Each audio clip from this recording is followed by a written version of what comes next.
regresando a su programa Revelación.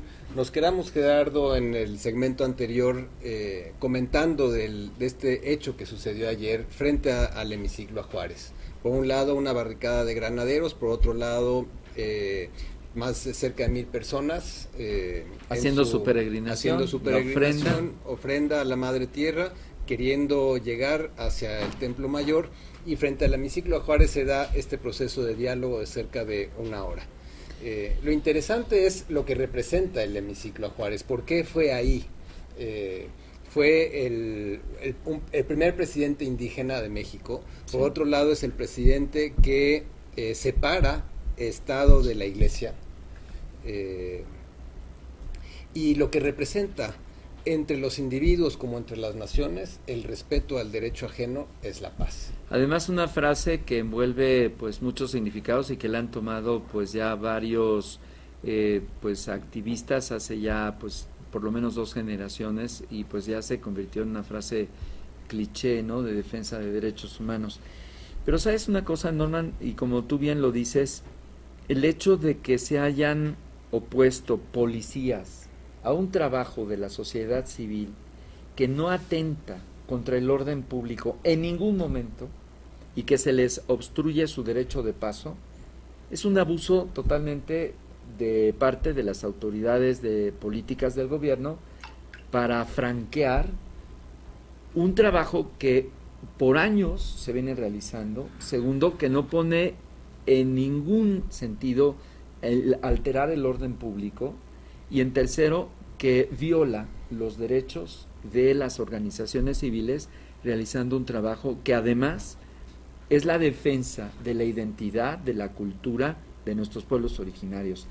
Es una aberración la decisión que tomó el gobierno de Mancera en base a estos funcionarios de concertación ciudadana, y como tú dices, vamos a hacer una pequeña nota que vamos a enviar a Facebook para que en las redes sociales se vaya, porque no se vale que al final se detenga una intención con un corazón sin ningún otro sentido más que el fortalecer nuestra identidad, y enfrente a un hemiciclo donde la vida de este prócer, así se le llama, de nuestra patria, que defiende la República, que se lleva la Constitución en su carruaje famoso al norte del país, que al final logra el volver a establecer de nuevo, perseguido por los contrarios capitalistas, hondonada de violentar los derechos de la patria, y los protege y separa los bienes de la Iglesia. Es decir, enfrente a su hemiciclo son violentados los derechos de los pueblos originarios. Es una señal, ¿no? No, y después que la plaza de la Constitución, el Zócalo esté tomada por la iniciativa privada. Por la iniciativa privada, que es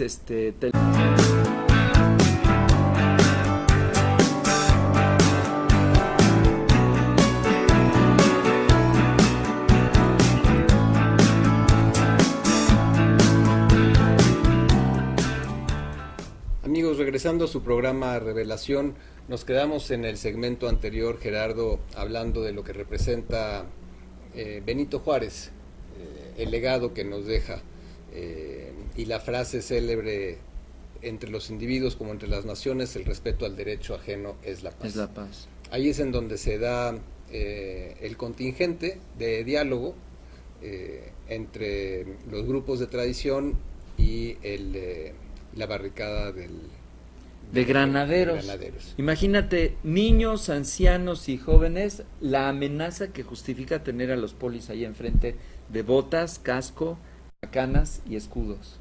Imagínate cómo está torcido el concepto de a qué van estas 1,000 personas, alterar el riesgo de la capital. Por favor, es completamente fuera de foco esta percepción del gobierno de Mancera. Pues esto nos obliga a seguir revisando, a ir perfeccionando todo lo que tiene que ver los valores en esta sociedad. Cuando es clarísimo que el primer valor es el económico, el que rige nuestra sociedad, el que impone las reglas de juego. Y lo cual lo considero patético. Patético quiere decir que está enfermo. El sistema, desde mi punto de vista, está enfermo. Obviamente la sociedad que es regida por este sistema está enferma. Estamos en una sociedad enferma, yo le digo dopada, por la cantidad de información que hay inútil, sí, a lo largo y ancho de nuestras calles. Que no sirve para nada y que además perturba. Que perturba la industria farmacéutica legal y la ilegal. Ante esto, y en donde el primer eje es el financiero, ese es el resultado de la sociedad que estamos viviendo hoy. Es un poco desorden, ¿no? Desorden y simulación. Y a río revuelto, pues obviamente la ganancia de los que tienen lana, ¿no? Y por eso tiene mucho sentido que Planeta 23 exista, porque estamos comprometidos en compartir enfoques que explican qué es lo que está pasando. Y tomemos en cuenta también otro evento por el cual que estamos pasando, independiente del Día de la Madre Tierra. Sí. Estamos en el término del periodo de Pesaj, que nos obliga a revisar cuáles son nuestras esclavitudes actuales. Estos 7 días. Estos 7 días y cómo podemos liberarnos de nuestras esclavitudes. Una de las esclavitudes que tenemos es el sistema financiero. No de hoy, es una historia que se cuenta desde hace miles de años, sí, pero lo seguimos viviendo hoy. Es decir, este cuadro que tú veías, los policías enfrente y la tradición en y no poder pasar, era una remembranza de una lucha pues acérrima de siglos, ¿no? Y después, hace supuestamente 200 años somos independientes.